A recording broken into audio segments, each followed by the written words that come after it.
இன்றைக்கி காலையில் எப்பவும் போல் நம்மளோட மார்னிங் ரொட்டீன் ஸ்டார்ட் ஆகுது. வெயிட் லாஸ்க்கான ட்ரிங்க் வந்து ஃபஸ்ட்டில் ரெடி பண்ணி குடிச்சிட்டு அதுக்கு அடுத்த வேலைகள் வந்து ஸ்டார்ட் பண்ணணும். ஸோ இதில் என்னென்ன பொருட்கள் சேர்த்துருக்கேன் அப்படிங்கிறத உங்களுக்கு ஃபுல் வீடியோவில் வந்து நான் ஷேர் பண்ணுறேன்.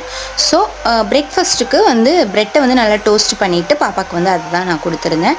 ஸோ அதை சாப்பிட்டு முடிச்சுட்டு ஒரு 11:30க்கு மேலே வந்து பாப்பாவுக்கு வந்து கொஞ்சமாக சுடுதண்ணி போட்டு தான் நல்லா ஃப்ரெஷ்ஷாக குளிக்க வச்சு பாப்பாவுக்கு அப்படியே நீட்டாக ட்ரெஸ் வந்து பண்ணி விட்டாச்சு. பாப்பா வந்து அம்மா ஃபோட்டோ எடுங்கம்மா அப்படின்னு சொன்னால், ஸோ அதனால் அவளை ஒரு சின்ன கிளிப் மாதிரி எடுத்தேன். ஸோ அதனால் அவர் ரொம்ப ஹாப்பி. இன்றைக்கி லஞ்ச் வந்து ரொம்பவே சிம்பிளாக தக்காளி சாதம், அதுக்கப்புறமா கரண்டி ஆம்லேட் வந்து ரெடி பண்ணியிருந்தேன். ஸோ லஞ்ச் சாப்பிட்டு முடிச்சுட்டு வெளியில் போகிற ஒரு சின்ன ஒர்க் இருந்ததுனால லஞ்ச் ரொம்பவே சிம்பிளாக ரெடி பண்ணிக்கிட்டேன். வெளியே போக வேண்டிய வேலையை முடிச்சுட்டு 4:30க்கெல்லாம் ரிட்டன் வீட்டுக்கு வந்தாச்சு. ஸோ அகைன் மழை பெய்ய ஸ்டார்ட் ஆயிடுச்சு. வரும்போதே சூடாக பருத்திப்பால் வாங்கிட்டு வந்திருந்தேன்.